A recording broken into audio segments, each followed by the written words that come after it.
If you want to skip purgatory altogether, then these are the souls that you need to pray for. If you'd like to support this channel in any way, please do so through Buy Me a Coffee. Now, I first kind of want to explain this using a metaphor for my own therapy practice. So I'm an OCD therapist in Texas, and part of the therapy with OCD is you have the person list out all of their obsessions. Now, the obsessions, you can think of these as like particular fears that these people have. Now, you make a hierarchy of all the obsessions, placing the lowest one at the bottom and then the most difficult one at the top. You usually start with the easiest ones and then you finish with the most difficult ones. This is the most logical thing. But theoretically, it is possible for the person to work on the most difficult obsession they have, and by doing that, conquering all of the obsessions in one fell swoop. Now, I believe you can do this exact same thing and skip purgatory completely. Now, let me explain why. I've been reflecting on the types of things that are purified in each of the different stages of purgatory. Now, we know that in the Great Purgatory, or the lower level of purgatory, people there are being purified of their unatoned for mortal sins. You also have people that have been committing these beast sins, or these sort of lower bodily sins. And you also have people there that were given great authority, like priests and religious, and didn't fulfill their vocations. Now, in the second purgatory, what's being purified there? Venial sins that were not atoned for. These are the main things, and defects and smaller things are being purified there. Now, in the threshold of purgatory, the last stage, what's happening there? You're not atoning for mortal sins or venial sins or defects or anything else. What's the main sin of people in that last stage of purgatory? And here is the key. It's because they did not have a sufficient desire for heaven. This is one of the greatest defects that people will have.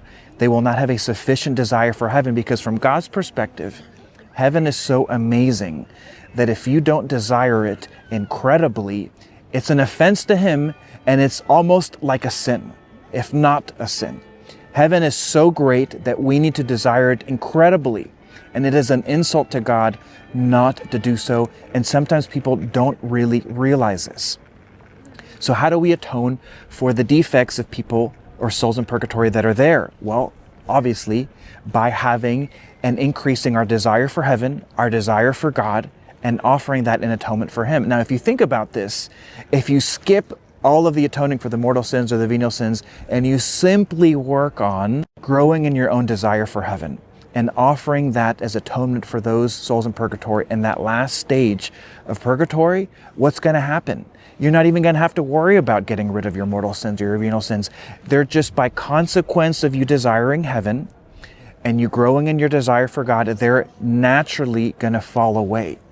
Think about this. If you shoot for that highest virtue, that virtue of growing in your love, you're not going to want to commit mortal sins. You're not going to want to commit venial sins. You're not even going to want to have any defects, because you're going to be driven by this incredible desire for heaven. It's something that people rarely think about or talk about. How can we grow in a desire for heaven? Right here, Fatima, right here is the answer. The children of Fatima, Saint Jacinta and Saint Francisco, had incredible desires for heaven because they saw Our Lady, they saw God, they saw heaven, they saw the angel. And in seeing so much beauty, that's where they wanted to be.